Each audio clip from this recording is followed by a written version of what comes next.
My loves, welcome to the channel. It is Crissy G, and if you're new here, welcome, and if you're back, welcome back. So on my channel, we talk a lot about weight loss, especially with GLP medications, because we've been on that roller coaster ride for almost 2 years now. I have managed to keep the bulk of my weight loss off for the last 6 months, which has been a struggle because I've been off of GLPs. But anyways, that is not what this video is about. We are talking financial wellness today. I know I'm a little nervous about exposing myself like this, but it is something that both my husband and I have been talking about for a while. I just really want to pay off our debt so that we can feel some relief. It's just the economy just keeps getting harder and harder, and we just need to pay off debt and be done with all these interest fees, and it's just ridiculous. I want to say that I've been on the journey now for 30 days. And before I went on this journey with you all, I wanted to make sure that it was something I was really going to stick to this time. I think going on a financial diet is a lot like being on a diet, right? You don't want to face the scale, just like you don't want to face your bank account. You don't want to look at your credit cards because I don't want to see all the interest I'm paying monthly and all that good stuff. So it's been a roller coaster for a couple of years of us saying, yeah, we're going to do it, and then we don't do it, and yes, we're going to focus on it this year, and then the year flies by and we never started.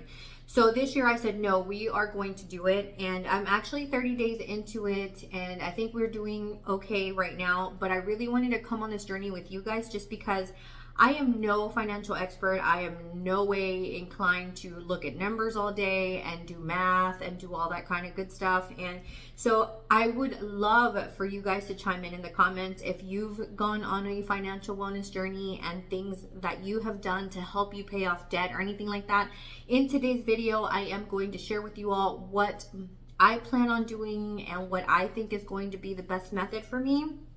But so I'm really excited to be here and to share this journey with you guys. On this financial wellness journey, my plan is, how am I going to attack this head on? And it's just really something, like I said, we've been wanting to do for a long time. So I want to bring you guys along for the ride because I know you will help me keep accountable, just because I feel like I'm going to have to let you guys know on a weekly basis where I'm at with my finances. So from here till I pay off my debt, we are going to be on our Financial Fridays. So I hope to be able to upload videos weekly on Fridays going over our finances and where we're struggling and where we're making headway. So I hope you guys come along with me on this journey.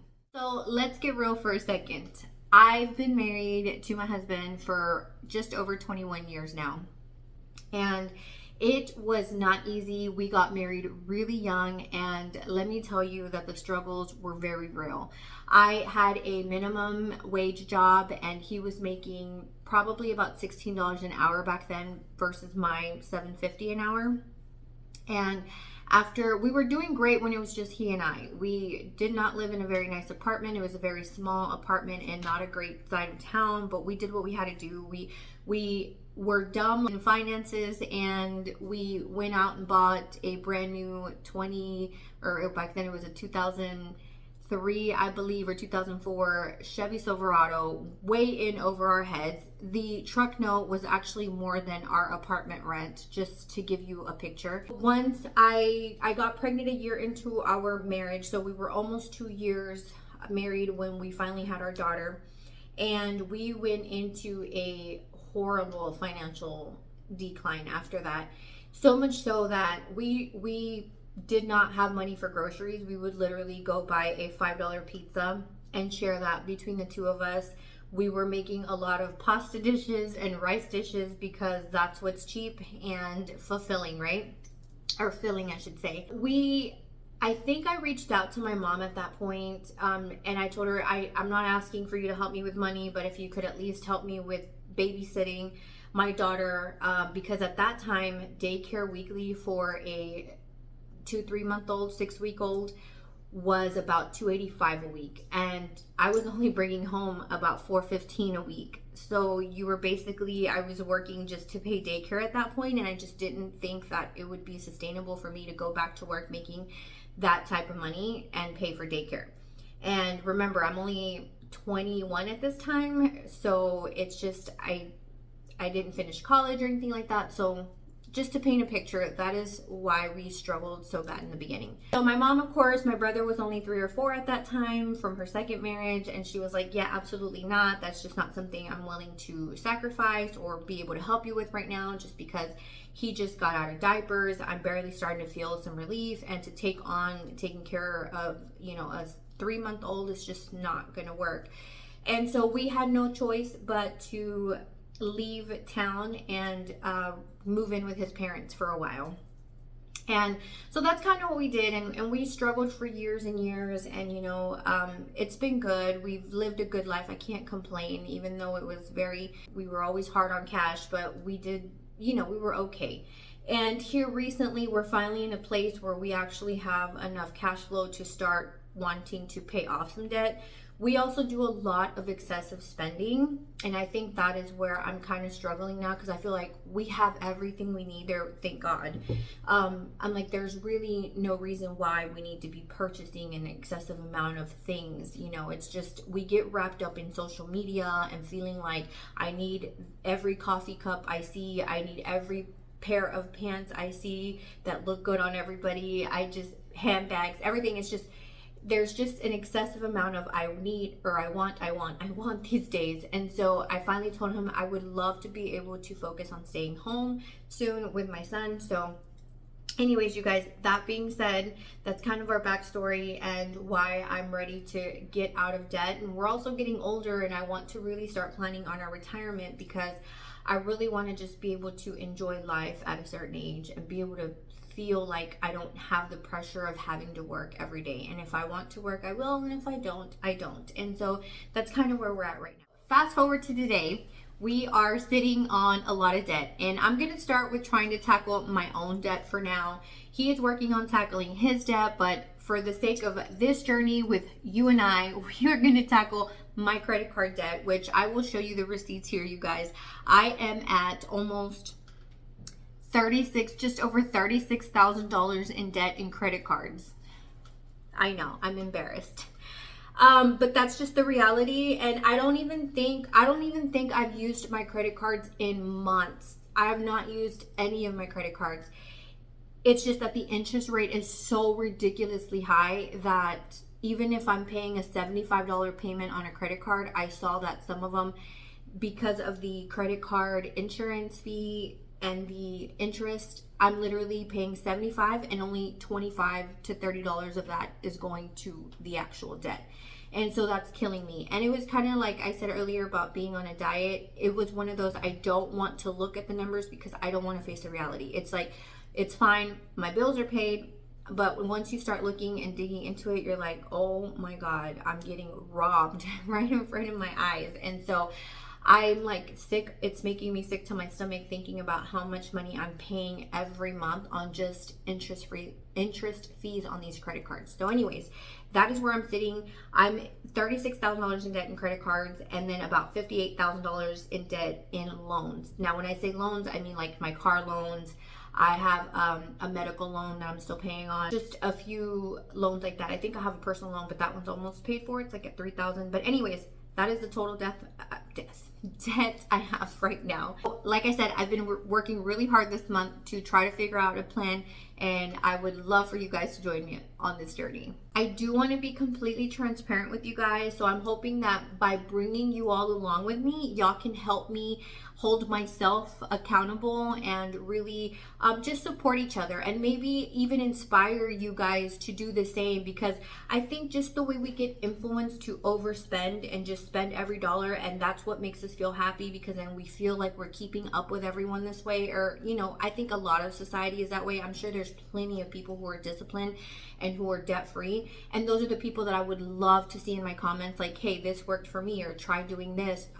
And so I do want to say that I don't want to cut back to zero where we feel like we're restricted and can't have any fun, because I'm a very firm believer of like, you could die tomorrow, and I don't want to die tomorrow feeling like I couldn't even enjoy a meal because I felt like I could not eat out. So that is not the point. I don't want to be like that either. Kind of just like with my diet, I didn't restrict so much any food groups, but I cut down. So same thing here. I don't want to completely restrict myself to where I feel you know, cramped in a box, but I also want to be able to save enough money to pay our debt. One of two ways that I've seen really popular right now online, and that's going to be the Dave Ramsey snowball method. And then there's another method where you start paying off your highest interest credit cards and then you work your way down. So I'm not exactly sure which plan we're wanting to tackle or which plan we're wanting to adopt. But so the Dave Ramsey snowball effect is where you start with the smallest credit card debt first. So like in my case, I have one that's $232, I believe.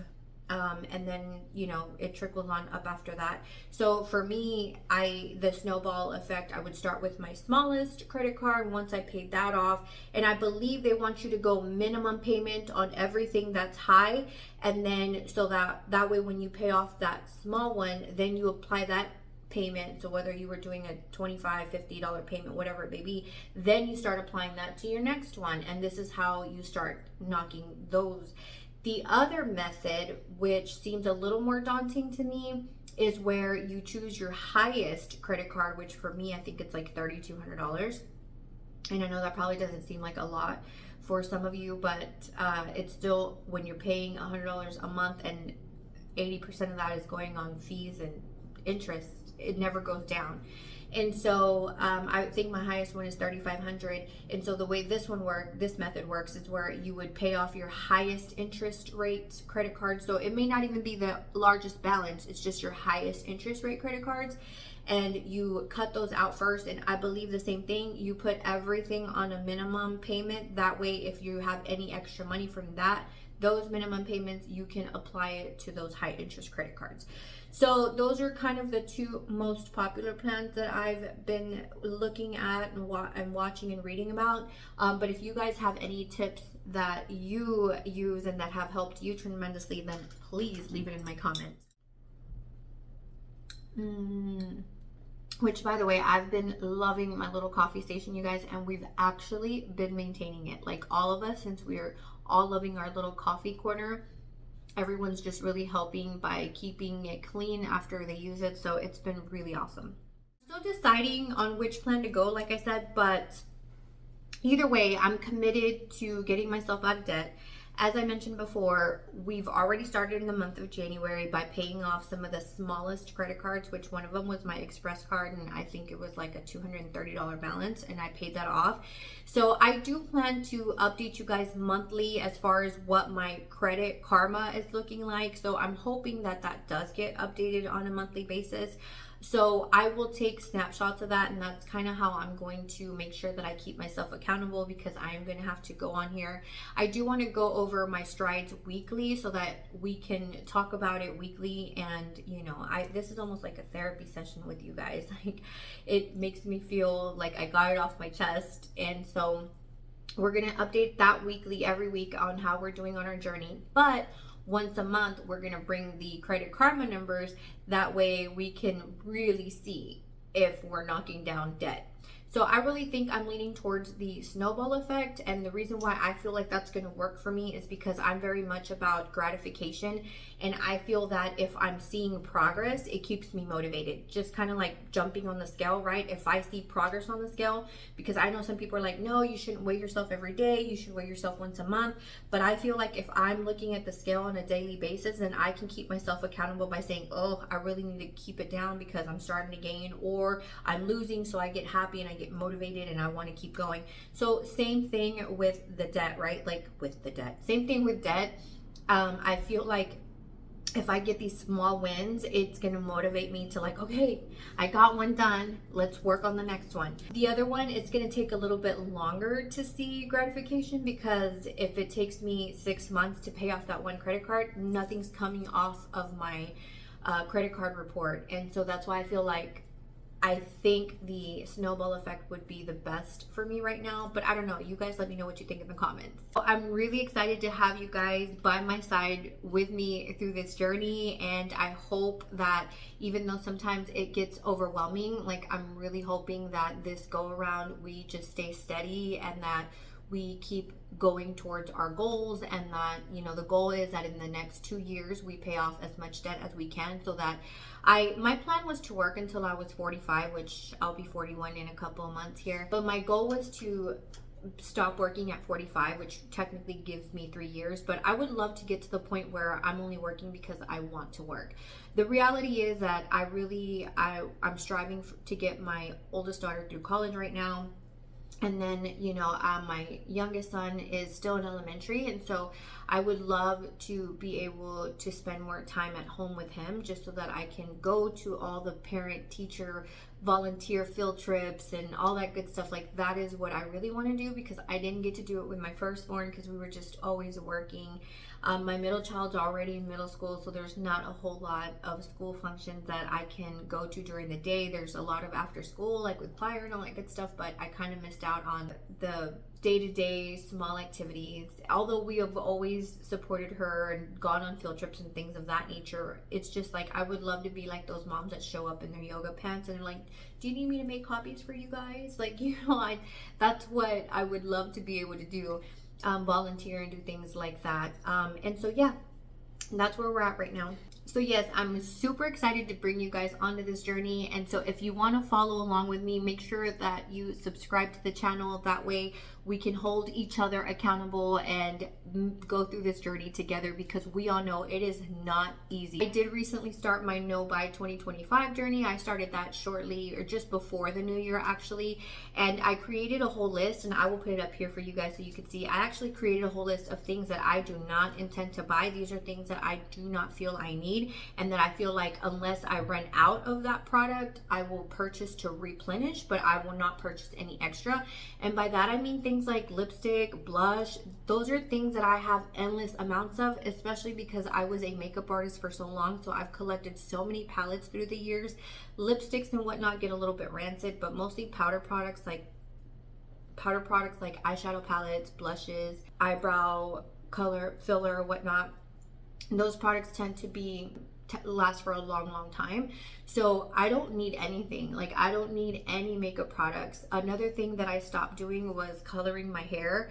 So it would cost me about $300 to $350 every 2 to 3 months to go get my hair done. Not only was I frying my hair for so many years, but when I lost all the weight, I lost a lot of my hair, and so I've been on this journey to just grow my hair natural, and I'm almost there. It's almost all naturally. This is all natural, but I've got a few ends that still have bleach damage that are really light brown in comparison to the rest of my hair, but for the most part it's all my virgin hair again, which makes me so excited, because not only am I not wasting 3.5 hours in the salon anymore every couple of months, I'm not spending the $350, and I don't even need to use conditioner anymore, which blows my mind, because I've used conditioner religiously for the last 20 plus years because my hair would be so tangly, and I always thought it was just my fine hair that was tangly, and no, it was all the damage of the bleach. And so now that my hair is natural again and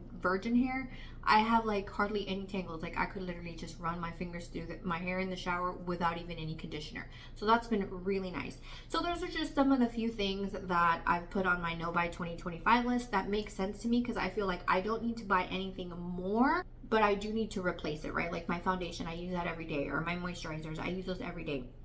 But I plan to use everything that I have before I go buy more.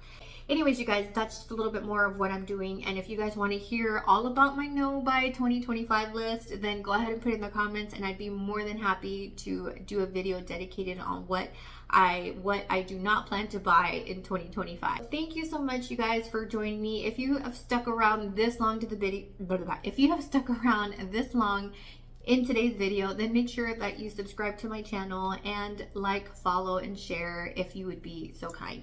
I love you guys. I miss you all so much. I hope to hear from you guys soon, and until next time, talk soon.